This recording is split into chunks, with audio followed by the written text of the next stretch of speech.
Hey guys, time to get in on the action for the biggest moments in basketball with Prize Picks, America's #1 fantasy sports app. Just select 2 or more players, pick more or less on their projections, place your entry, and win up to 100 times your money. Right now, Prize Picks will match your first deposit of up to $100. Just download the Prize Picks app and use the code GET100. That's code GET100 on Prize Picks for a first deposit match of up to $100. Prize Picks. Pick more. Pick less. It's that easy.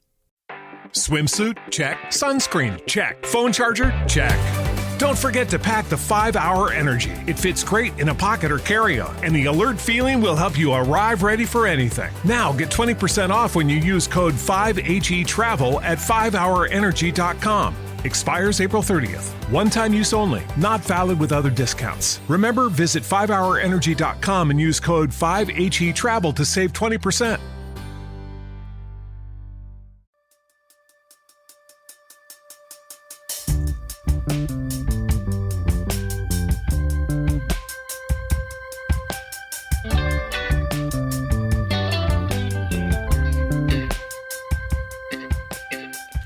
This week on Comedy Album Book Club, we chat with the hilarious Evan Klim about the multi-talented, multifaceted Demetri Martin and his 2006 album, These Are Jokes.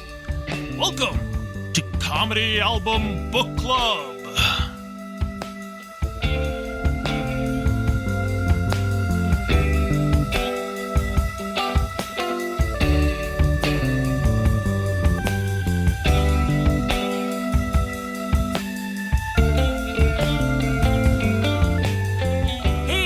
Thanks for tuning in. It's me, Matt Erdil, your host for Comedy Album Book Club. This week I got to chat with my hilarious and super awesome friend, Toronto comedian Evan Klim. Evan is a really great guy. I met him over the pandemic. He does a lot of shows around the city. He is a big fan of one-liners, and he brought Demetri Martin's 2006 album, These Are Jokes. Demetri Martin, you may have seen on The Daily Show as the youth correspondent back when he was starting out. You may have seen his specials on HBO or Netflix.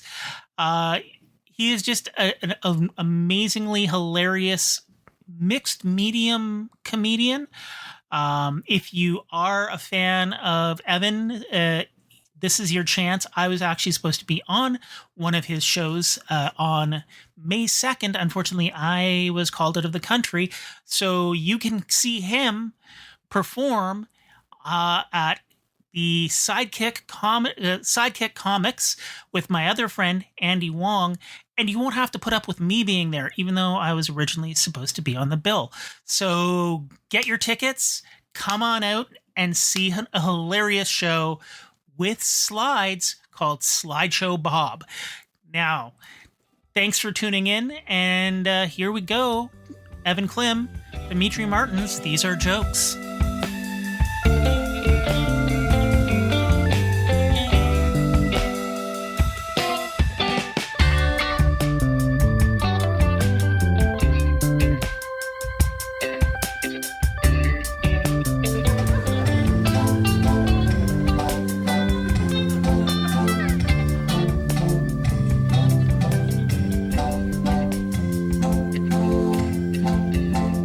I don't own a poncho. But if somebody asks me, do you have a poncho? I don't say no. I say not right now. Because I do have a blanket and some scissors. At any minute, I am 2 minutes from a poncho. Or 11 scarves. It just depends how I cut it.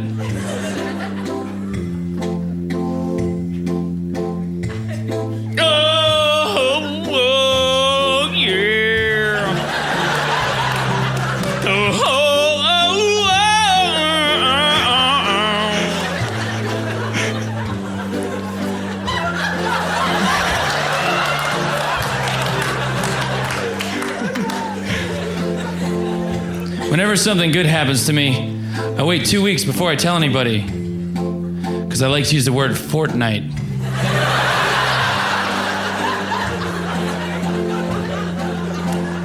I think bears and worms aren't very similar until you think of gummy. and they're very similar.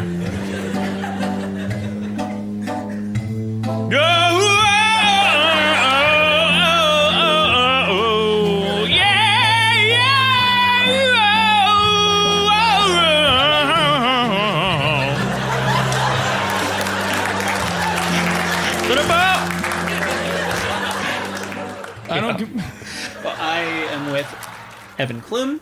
Welcome, Comedy Album Book Club. Today we are going to be talking about These Are Jokes, 2006 by Demetri Martin. Yes, which is easily the funniest comedian with the last name Martin out there. Yes. Like, it goes Demetri Martin, then it goes Andrea Martin, and then Steve Martin, and then Laurie Kilmartin, and then Dean Martin, and then honorable mention to Martin Short. You know?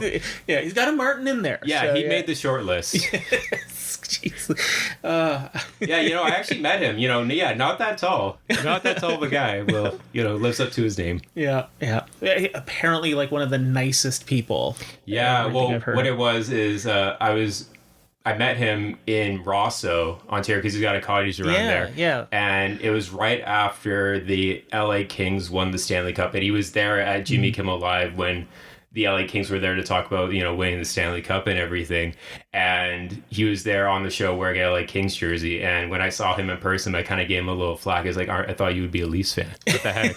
I mean, I'm sure he, loves the Leafs, but he has been living in LA for a while. Yeah. So at least he likes hockey, so that's good. Yeah. He never gave that up. That's in his soul as a Canadian. Yeah. And now let's talk about another Martin, I guess. So let's get on. So where did you this is a sentimental album for you, like you said. So when did you first encounter this album, and why is it so special? Yeah, I think it must have been this makes sense to me, and I don't know if this is like 100% factual, but this is the way I remember it, was that other kids in my grade 10 science class in high school were just like telling each other the battery joke about how if you're a battery, you're either working or you're dead joke. Yeah, that one. And just like kind of hearing that, I was like, oh, that's silly.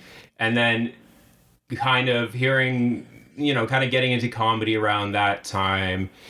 That would have been like 2007 or so, or 2008. I forget when I was in grade 10. Anyways, and I just kind of would stumble into comedy albums, like, because I was like watching the Just for Laughs stuff with like, Mitch Hedberg and like Bonnie McFarlane and like, who was the guy that would who would host it? That wasn't Sean, who was the not Jeremy Holtz. Forget. Anyways, going on a tangent. And just to check out his stuff, and I heard the battery joke, and I was like, oh, this is where they're hearing all these jokes from. It's just this guy. They're not actually coming up with these jokes themselves. They're actually just like, ripping him off. Yeah, because when we were kids, that's all we did was rip. Like, my thing was going in and doing SNL bits from Mike Myers back in the day when I was in high school. Were you dressing up like a German like lady and stuff, or like in the later hosen? I mean, my Dieter phase would be in university, but that was more of a natural evolution. But it was more like Wayne Campbell. Yeah, there you go. Yeah, it was just kind of funny because it was just like hearing that stuff, and as a kid I'd be watching a lot of the stuff, like I said, on like Just for Laughs, like Mitch Hedberg, and just being like, I guess at the time some of his stuff would have went over my head when I was like watching it as like an 11 or 12-year-old. But then like over time, you start to get a deeper appreciation. But I knew from watching somebody like him, I was like, oh, this guy is funny, just because of the way he is and everything. Like you can almost like hear him and watch him and not understand everything and just be like, oh no, this guy is funny. Yeah. But then with like Demetri Martin, getting into him was like, oh, I like how he's like having all these like silly jokes, and they're very short and just moving from one topic to another.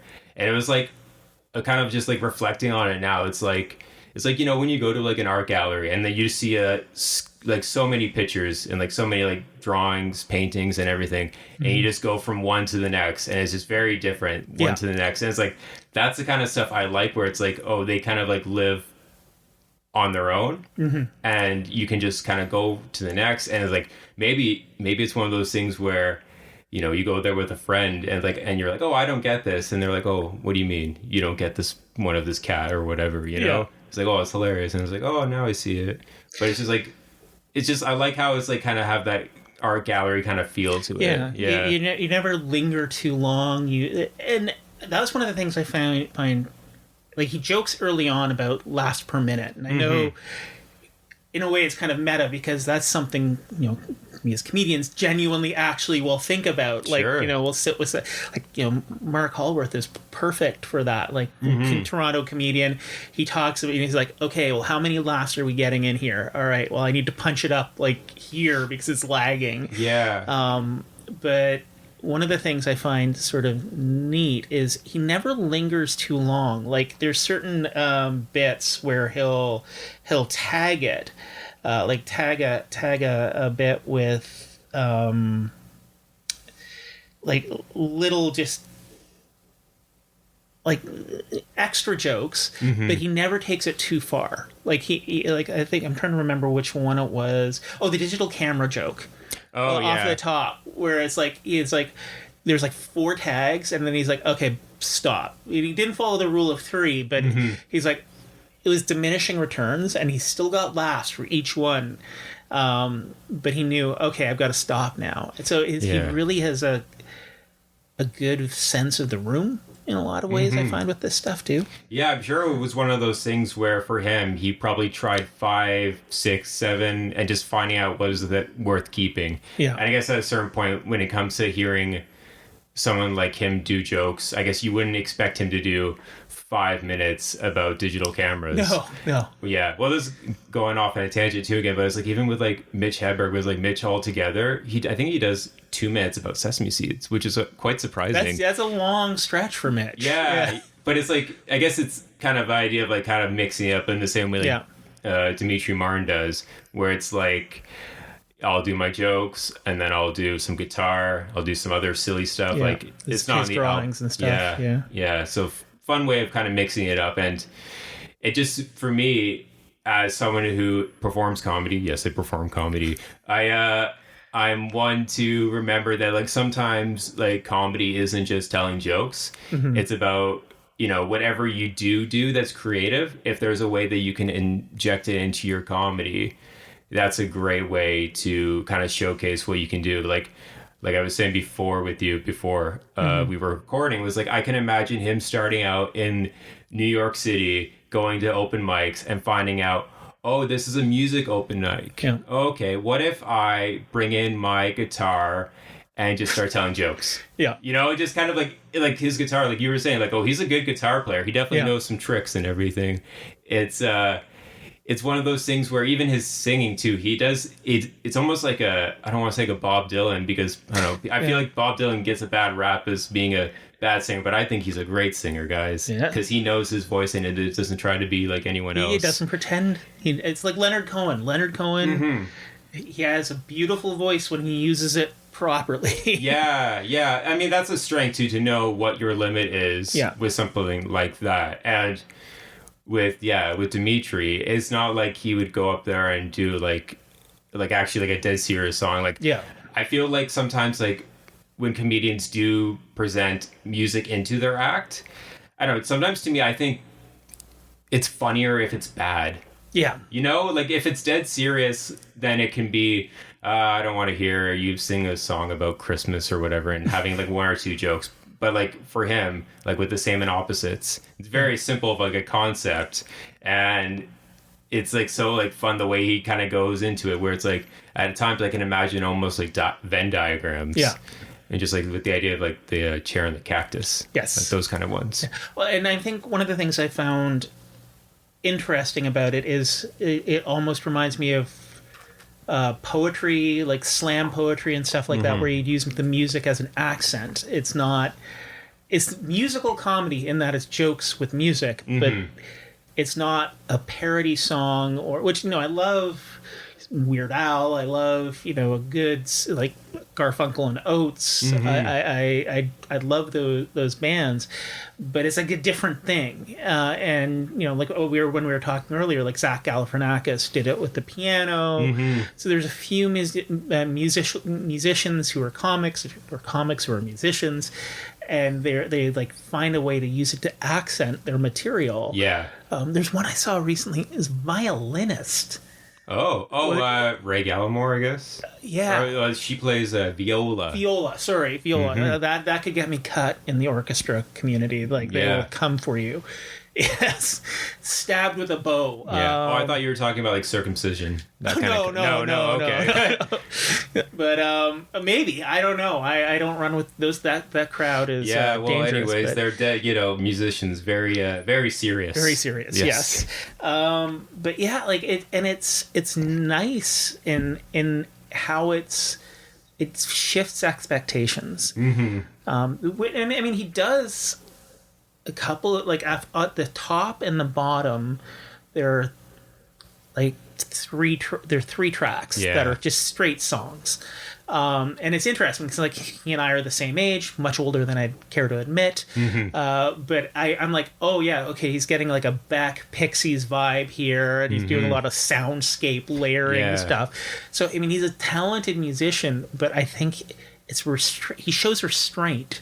Yeah. When he comes to employing it in his comedy. Yeah, it's definitely one of those things where I'm sure you have to, like, work around it. I'm sure, like, there's probably one version of one of those songs where there's probably too much layered onto it. Yeah. Like, I don't know, for me, I'm not too crazy about the songs that are at the beginning, at the end. Like, I'm more into, like, the jokes and stuff. But like, listening to it as a kid, I would always skip the songs. And just, like, hearing them now, it's funny just to see how, like, I mean, like, a lot of comedians do this as, like, a hidden track where it's, like, something where it's a little different, where it's kind of just showcasing what else you can do. And it's just fun to hear. I'm sure he was playing the drums and playing all the other instruments on those songs, and just, like, having his parent or his mom and his grandma there to, provide those little sound bites is fun. It's a nice collage of, like, everything. Yeah. So it's good to show that, like, I guess he's good at producing music too. And I think it shows, is an interesting sentimentality. It shows a bit of his character behind the comedic front, kind of thing. I mean, it's very wholesome. You know, like a lot of his jokes, like, he's doing, like, jokes about batteries. He's doing jokes about, oranges and vitamins. And he has a very Emo Phillipsy vibe in a lot of ways. Aside from his hair, in a lot of ways, he kind of, because he leans into some really absurd concepts, but it's absurd, but the kind of absurd that everybody has in the back of their head. Yeah. Kind of like Looney Tunes-esque, where it's, I mean, like, my favorite joke of the album is when he's doing the song about what's it like to be a comedian, like a day in the life. Yes. And him running into his friend Dean, and him talking about the story about how him and Dean worked as roofers on this building. And I guess his friend Dean wasn't feeling too good and just wanted to, end it all. And he jumped onto the street and landed on the trampolines that are at the bottom because the Trampoline Emporium was having a sale. And he, jumps on the trampoline, goes all the way back up, and just as he's going back up, he just tells Demetri that some of his jokes feel quite contrived. That's my favorite one, because it's just like, that's the kind of stuff where I love how somebody can paint a picture in someone's head with words like that. Yeah. Because of how a lot of comedy is, trying to bridge the gap between what's in my head and what's the words I'm saying into someone else's head. And it's great when you can tell a joke and somebody appreciates it on a different level and may see something else that somebody else sees. It's just that, like, whenever you're able to actually, no, this is exactly the image I want you to see. Like, it may be very different in terms of, like, because he said it's a 40 feet building. It's not like the building's like 100 feet. Yeah. But it's like able to put in those exact pictures in somebody's head, where that's very powerful of a thing for a comedian to do. Yeah. Yeah. It shows the power, I guess, of that. And I mean, the thing is, one of the things I find fun too, like you mentioned, words, is like, he's got really good command of the language. Like he knows a funny word when he hears it. And I think that's really important for these like one-liner or like two-liner jokes. Oh, yeah. You really need to be concise and handy with your language. But he also, like, he hasn't there's one point when he has Leo, what's his name? We're just describing everything for people at home. Yeah, Leo Allen, comedian and writer, up there talking about how he's miming out the straw to give us an emotional connection to the joke. But again, it's like there's stuff like the cereal joke where he's, do I have like comments and questions? And it's like, that is, one morning he was sitting there eating some delicious cereal, looked up, saw, do you have comments or questions? And then it became a joke. Like, it's just, this is drawn from, it's not observational, but it kind of is in a way. It's like using these observations to feed the humor, and it's kind of silly and fun, and I really find it really cool. Well, it's like, as like, we both perform comedy and write jokes, and it's like, those kind of stuff are like little gifts when that kind of stuff happens, where it's like you just like look at a sign. I think on the way here, I saw a sign on a door that said no flyers. And I was like, kind of like looking at that sign. We may have to cut this thing that I'm about to say, but I saw the sign on the door that said no flyers. And I was like, oh, what if that sign was on the Twin Towers? Oh, and just like kind of thinking about something like that. We're just like, oh, I'm looking at something silly, and just, that's where my mind goes. Where now, if we were going to cut, this is the place to cut it. But there's something fun about how when you see those little moments where you see a sign or you see something that, what else could that be, right? Yeah. Like, you think we all kind of take for granted this certain way of looking at things, but then it's like if you start to open it up a little bit more, then there's some really fun material that could be in there. Yeah, and I mean, he's got an entire song where it's all like sames and opposites. Yeah. Where is that juxtaposition? Where it's playing with that. Yeah. Like, well, it's funny because I was thinking about how for that one, it is kind of presented like a Venn diagram, which he does a lot of the drawings in his stuff that's visual, not just audio. And I have this one thing that I did for one of my slideshows where I presented a series of Venn diagrams. And one of them was my first degree black belt in karate and my degree in sociology, and in the middle it was things I will use when the moment is right. Just something stupid like that, and just like a tag onto that was like, there's not that much of a difference between the martial arts and a Bachelor of Arts. Just awesome. It's fun, like, kind of think about how you can work with some simple ideas like that and present it in ways that is unique, different, and kind of gives people a chance to look inside of your head, Yeah. Well, I mean, to get onto an uncomfortable topic for a second, it's there is some language in this. Warning to listeners, if you check this out. And I mean, it's very much of the time. It doesn't feel malicious in a way. I suspect he wouldn't use the language that he does. Well, I mean, like, could you imagine if he still was? There's no way we'd probably be talking about this anymore. No. Yeah. If anything, we'd be like probably like scolding him for like, this is where he went wrong and stuff. But people change and everything. Like, there's definitely times when I was probably younger where I used language that I wouldn't use anymore, and even to thinking of those words, like, just even I wouldn't. Even to try to use some of the words that he's using for, I would almost like hesitate and just be like, oh, I don't like saying it anyways, nor do I like hearing it. Yeah. And it's like sometimes when you go to open mics, you'll hear folks using like, language and stuff, and they'll try to be like, oh, no, you can't say this. Or it's like, well, here I am saying it. And it's like, well, there's a reason. Well, you can say it. It's just that, like, you have to deal with the consequences of it, So you're a jerk for saying it. Totally, yeah. But it's curious. It's interesting in like you said, if he was still using that kind of language, he wouldn't be around today in the capacity that he is. But it's how much the language around comedy and joke telling has evolved. This is 2006. We're in 2024 now.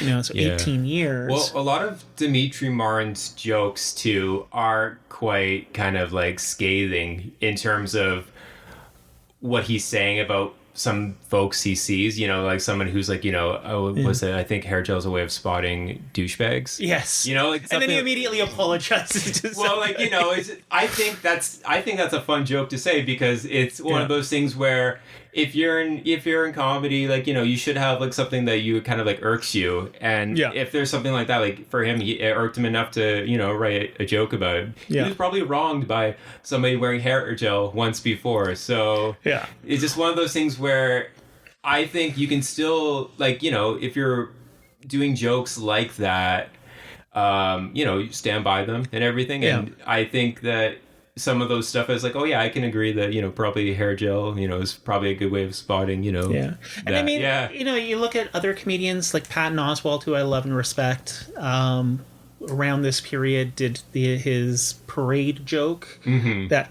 he will be the first to say, I would never do that now. It was a different, it's funny, like 20 years ago almost doesn't feel like a long time, but it does feel like a long time at the same time. Yeah. So it's one of those things that, like, just for the audience to be aware, going in, there's some language that you wouldn't hear in a comedy club. Well, no. You might hear in a comedy club, but it would be a kind of comedy club that I normally wouldn't go to. Yeah, well, there's that joke where he's kind of like some of it where it's like, kind of like a scathing in what he's saying about what he thinks about certain kinds of people. And then there's stuff like the marching band joke where it's like, writing the book about all these people in a marching band who just like were in high school and like never left. And the book's called like, You know how to book flights and hotels. All you're missing is a tool to plan the travel experiences you'll have once you arrive. That's why you need Viator. Book guided tours, activities, excursions, and more in one place to make your trip truly unforgettable. Viator has over 300,000 travel experiences to choose from. Everything from simple tours to extreme adventures and all the niche, interesting stuff in between. So you can plan something that everyone you're traveling with will enjoy. Real traveler reviews give the inside scoop from people who've already been on the experiences you're considering. So you can plan with confidence. Free cancellation helps you plan for the unexpected. And 24/7 customer support means you can travel worry-free. Download the Viator app now and use code Viator10 for 10% off your first booking in the app. Find travel experiences for you. Do more with Viator. Hey guys, time to get in on the action for the biggest moments in basketball with Prize Picks, America's #1 fantasy sports app. Just select 2 or more players, pick more or less on their projections, place your entry, and win up to 100 times your money. Right now, Prize Picks will match your first deposit of up to $100. Just download the Prize Picks app and use the code GET100. That's code GET100 on Prize Picks for a first deposit match of up to $100. Prize Picks. Pick more. Pick less. It's that easy. Never get laid. Yeah. And it's like, that's a fun one, Yeah, like, I mean, that doesn't really hurt anybody. And I mean, like... Yeah. Except for if you're in a marching band, then it's probably band kids, they fuck. Yeah. They fuck. I mean, like, that's and if you true. make fun of them, they'll cut you. They will. Yes. They will. Yeah. Or they'll empty their spit valve on you. It's jeez, yeah. It's when they want to like really show you who's boss, but as long as you get consent onto all that, I guess that's Now, one of his numbers that he did, the personal information waltz, had a guest spot from Will Forte. It would have been his last year in SNL when he did this. And that guy can sing. Yeah, you know what? It was hearing that again recently. I know. I guess as when I was listening to it as a kid, I didn't know who Will Forte was. Yeah. And then hearing it now, I'm like, oh, I always thought that was actually like Demetri Martin doing all that kind of like screaming and everything. Yeah. Bebop, I guess. Yes, yeah. But it is, again, it's like, it's not gratuitous. Like, it does service the bit. And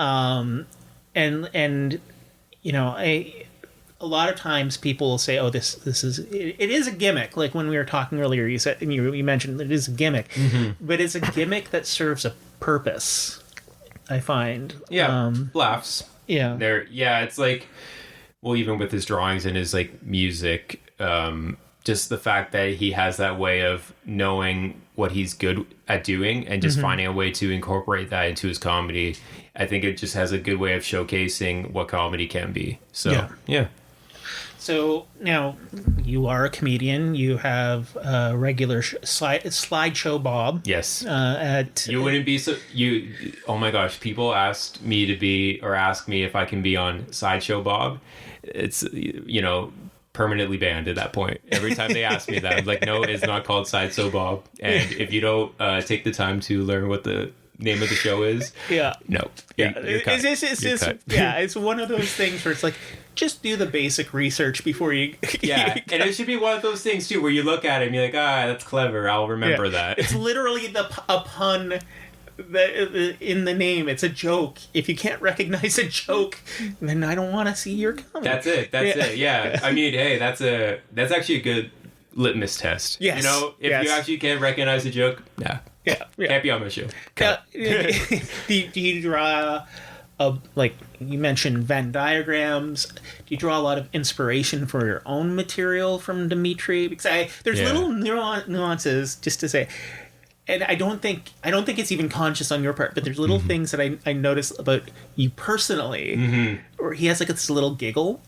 And I sometimes notice you have that same little giggle too, where it's just like, it feels like he's worked his way into your brain. Well, I mean, just like as like one of like, for sure, I was like an influential kind of figure within like kind of like my comedy, like Mount Rushmore, so to speak, I guess. Yeah.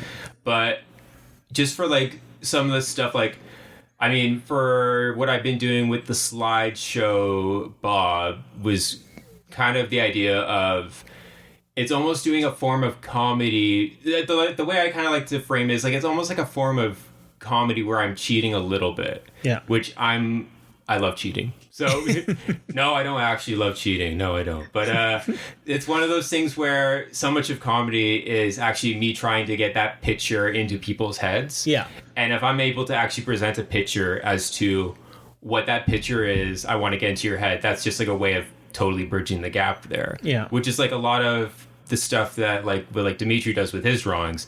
And he has a couple of books of drawings that he's done too, where it's kind of showing, like these silly ideas of him, of his, that he maybe tried to incorporate into comedy as like jokes, but it wasn't able to do it. So he does the thing with like his giant notepad, or he has a book that's just filled up with his drawings and stuff. So I like how it kind of, again, showcases the idea of like what you can do with comedy, and how if you have any other talent that you can do, like juggling. I think in one of his specials he actually does juggle too. Yes. So whatever that kind of thing you can do that is something outside of writing jokes, if you can find a way to do that that's funny, then that's a great way to showcase again what you can do. Yeah, like another Canadian comedian, Luba Magnus. Oh yes. Her animation, graphics, and because her day job was doing graphics for news, so she has these amazing silly little animations and stuff that are hilarious, and it's like combining these talents, bringing these things that people love, telling jokes and drawing and stuff. So, like recently in one of my iterations of Slideshow Bob, there was something I did, this whole thing about how I used to be a tree planter, and then the idea was that like me starting as a tree planter, I wasn't very good, and I asked one of the veteran tree planters, how do you plant a lot of trees? And what he told me is that you got to go to the crossroads where you're going to meet this man, and he's going to tell you how to plant a lot of trees. In exchange, you have to sell your soul. Yes.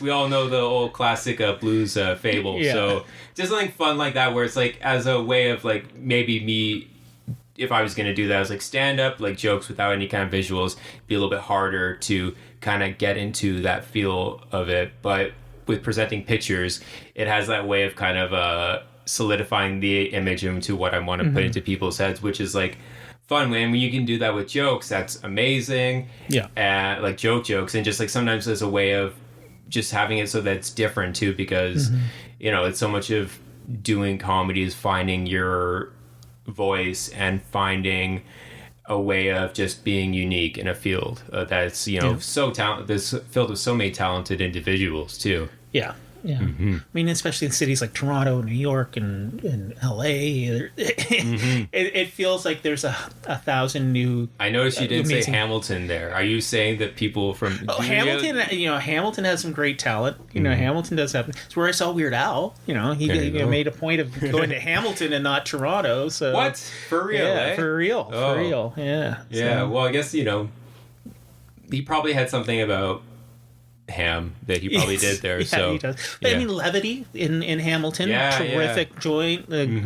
Lots of great people perform there. So yeah. Yeah, it's like I almost want to count all the records you have on the wall here and be like, do you have more than the ones there at Levity? Yes. Have you seen the Levity? I haven't seen Levity. No. Oh, Levity. They have a bunch of different records that they have up on the wall there. Same idea. It's I fun. Probably got about 100 comedy albums in actual. Oh yeah, album you probably form. Topped them, I guess. But I have a collection problem. Oh yeah. So I mean, the bookcase is a one in, one out policy at this point. Oh, that's fair. Yeah, that's a good way of approaching it. That's for sure. Yeah. It's just about how I guess there's so many talented comedians and just having a way of making it so that you can still be a part of that community and it just be there's different kind of styles, so to speak. And Demetri Martin is kind of I don't want to it's funny to think of someone as a one-liner comedian, but even I would even kind of say that that's probably not as fair of a label, because it's I don't know, someone Anthony Jeselnik or Mitch Hedberg, Stephen Wright. I think they just tell jokes, Bonnie McFarlane, Judah Freelander, they tell jokes, and it's funny to think about how that's it's so fundamental to what comedy is. It's but just to make it so that you're not a storyteller, but you can tell stories. It's just that there's definitely this kind of idea of, I'm going to tell this thing and then I'm going to move on to the next thing. And it could be something completely different, or just kind of lend itself to what you're talking about. Well, and in the day in the life, and there are moments where it feels storytellery, but it's just boiled down into the snippets, and it's there's progression. So it's not a full-on, Mike Birbiglia kind of 45-minute ends with a life-altering moral question at a swimming pool kind of thing. Yeah. But it's a series of little events that end with a friend calling him out for being full of baloney after jumping off of a building and landing on a trampoline. But it's interesting because it sort of speaks to the power of these individual components. You have to master the joke to and you think that's a basic concept, but for a lot of comedians or people who want to be comedians, they never really do master the joke. It's funny because with Birbiglia, there's the example with he's talking to his doctor is I don't think LeBron James even does 5 days of cardio every day. And then his doctor's LeBron James definitely does 5 days of cardio every week. And we go back for 45 minutes of this conversation going back and forth, and we agree to disagree. Yeah. And just the kind of the silly things like that, where it's I love how at times, a lot of stuff in comedy nowadays is talking about how, you need to be really truthful. And it's because there is nothing funnier than the truth, I think. Especially with some of the jokes that Demetri Martin does, because it's observational. It's a silly way of looking at things, but you would hear some of those jokes that he tells and be oh yeah, it's true, and just when you can even be on, you can hear something and it's that incongruity where it's no, that didn't actually happen, but for that moment there you made us think it happened. That's so silly. I call the cereal helpline and do I have a question? Are there any more delicious? Is this the most delicious cereal in the world? I have a comment. Yes. Yeah. And it's he was thinking that. But, it's it may not be literally true, but it's what he's felt in that moment, and it became a joke. I mean, something like that. I want to believe that he may have actually contemplated doing it. Yeah. Fun story. When I went to the National Gallery in London, England recently, and that's where they have the sunflowers that were the protesters threw the Campbell soup at, the tomato soup. And it was there, and there was the person there who was watching the room, and who watches the room to make sure no shenanigans happened. Yeah. And I went up to him and I was like, were you here the day that they threw the tomato soup at the sunflowers, Van Gogh's sunflowers? And he said, no. And I asked him, well, would you have stopped them if you were? And he's like, yeah. It's something silly where it's like, I don't know, there's sometimes it's worth, taking a chance and just like, even if it's just a little joke for you, there's just something like that where it can actually, just be a little silly, at times. I can imagine he definitely be that person who's like, kind of maybe hanging out with friends, be like, I'm going to go ask the security guard something. Or and see if what they say or whatever. Yeah. I mean, nobody's hurt in that. It's just a silly little moment. You're satisfying your curiosity. He's probably getting a chuckle from it himself, kind of thing. Yeah, it's little fun moments like that where as someone who is wanting to write jokes and stuff, like it's important to just be interested in what's happening around you, and just like if there's something that definitely does like spark your interest, and as I kind of go into it like a little bit more. And I get the sense that he probably is someone who's like maybe has a little bit of like a trickster kind of like idea going for him or whatever. And I mean, to a large extent, I find it's a 20 or 18-year-old album, but it's pretty timeless. Like it holds up, and in a way, a lot of albums that we've listened to on the show haven't. And I think it's the brevity. It's right. Like I've got a book. My Heather got this for me. Early in the pandemic, we got really into watching Dick Van Dyke. Oh, sure, yeah. And Maury Amsterdam is one of the two comedians who are in the writer's room with Dick, and he's actually an old vaudevillian. Oh. So like both of the other writers were vaudeville comedians. But so he wrote this book, and it's called Keep Laughing, and it's autographed. So I was like, that was really sweet of her. The Wonders of eBay. But it's like, it's just basically silly. What would some of it later became street jokes because it was told so many times. But it's like description of an intimate restaurant.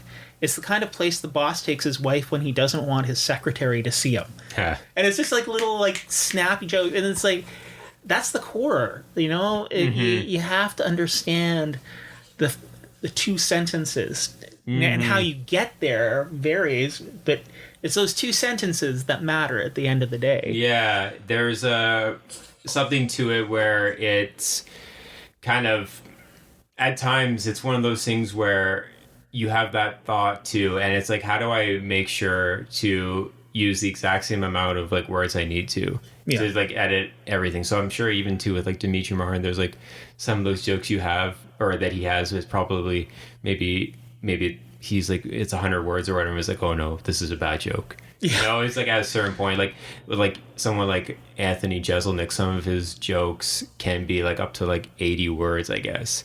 But then it's just worth it at the end there because it's like what a surprising punchline and everything. So it's one of those things where it's like, just going back to the fundamentals of, setting up these expectations and then breaking them. So that's fun. That's something I really like to like watching comedy, because I want to be on there to be like, has a chance to like, like escape from it, just kind of like hearing something. Like I heard this one joke at a mic recently, and I liked it because he was like talking about how, trying to open up to people, and he's like, it's really hard because people always say to him, is like, oh no, it's like, saying like, oh no, you're not, you're too sad or whatever, you're not very good or whatever, and like it sounds like you suck. And then he's like, so then I had to switch therapists. It's just something like that where it's like, oh, that's like, I feel like that's been done, but it's like, oh, what a good surprise, Yeah.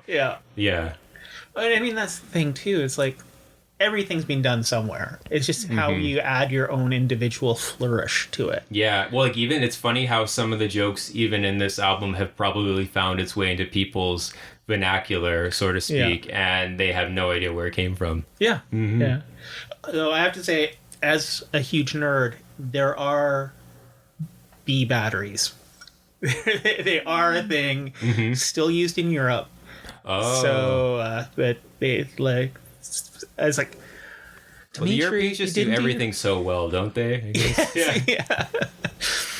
So if people wanted to find your material or see you perform, where can they find you online? So I forgot to mention too, because it's the what we were talking about, like, you know, drawing inspiration and stuff. I do a lot of like painting and drawings too. Oh, wow. So like just in the same way like Demetri Martin does, and like I don't know, I kind of made up this little rule for me where I was like, I try to, when it comes to like the stuff that I've been drawing and painting, I want to draw upon my everyday life for inspiration. You know.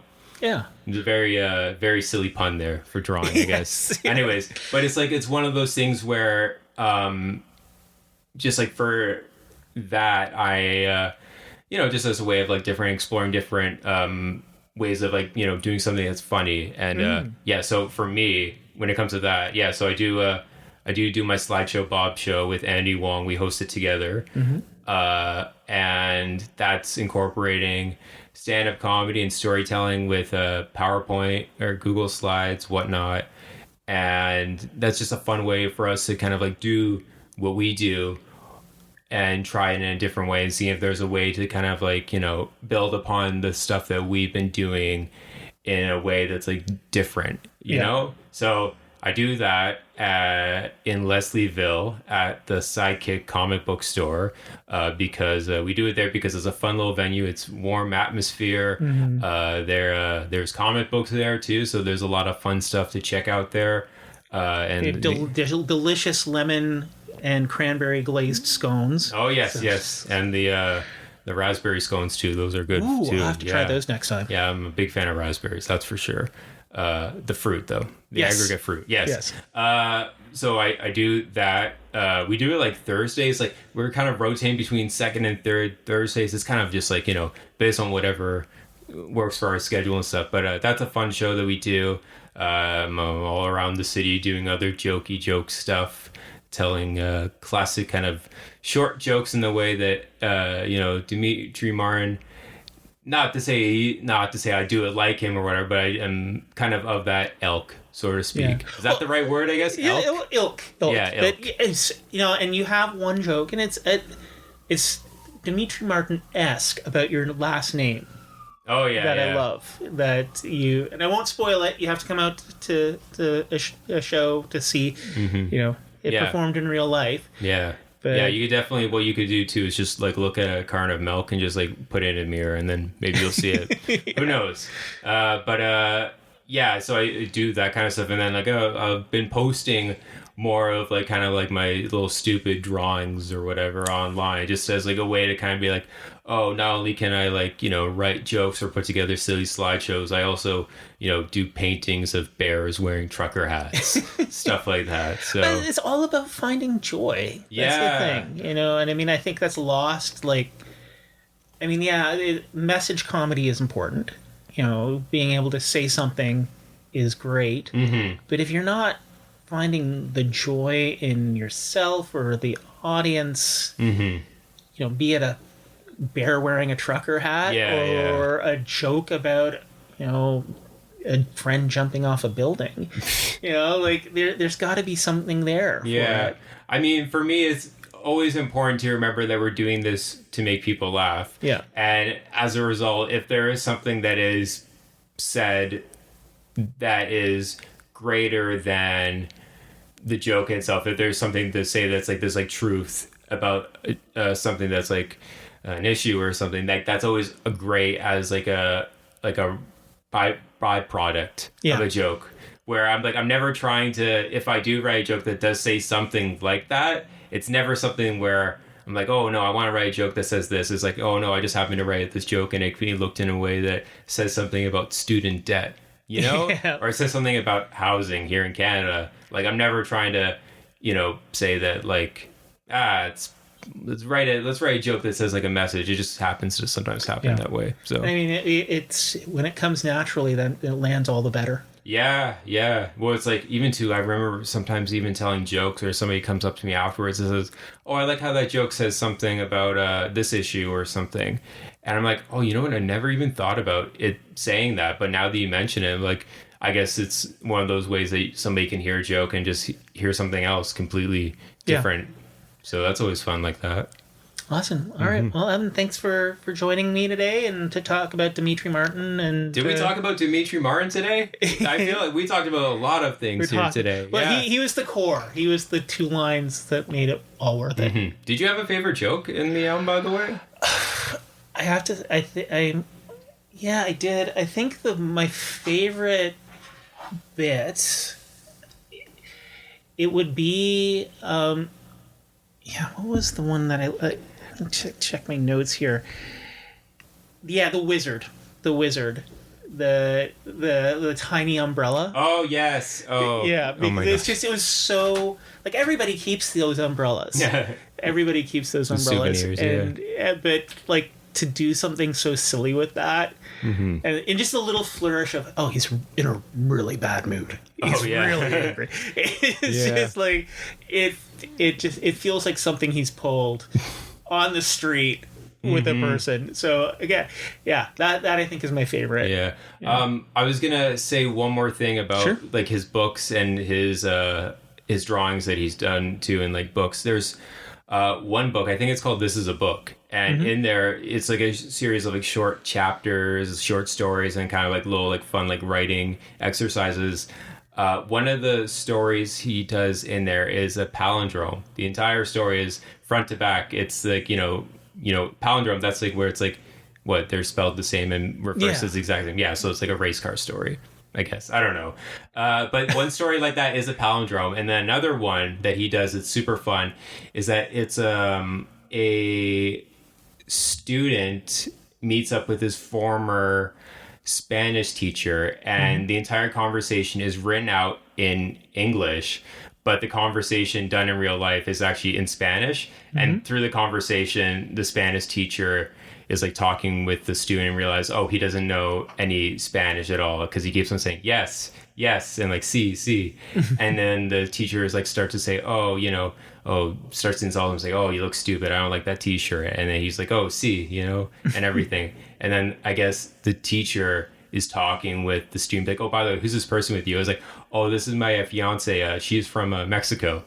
And just, she knows everything that was just like said and everything. So there's some fun things like that. Sorry if I spoiled it for people at home reading that, but it's just some fun stuff that, like, if you guys ever want to check out other stuff he's done, like he has other albums, he has Netflix specials, Comedy Central specials and everything. So fun stuff like that to check out. Awesome. Well, thanks for bringing Demetri to us today. Thank you, Matt, for letting me come and talk about him. Yeah.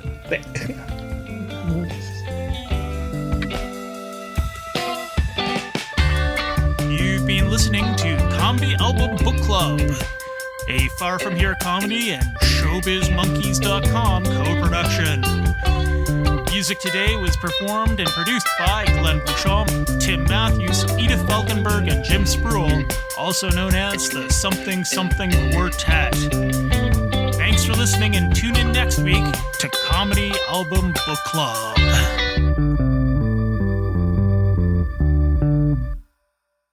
Hey guys, time to get in on the action for the biggest moments in basketball with Prize Picks, America's #1 fantasy sports app. Just select 2 or more players, pick more or less on their projections, place your entry, and win up to 100 times your money. Right now, Prize Picks will match your first deposit of up to $100. Just download the Prize Picks app and use the code GET100. That's code GET100 on Prize Picks for a first deposit match of up to $100. Prize Picks. Pick more. Pick less.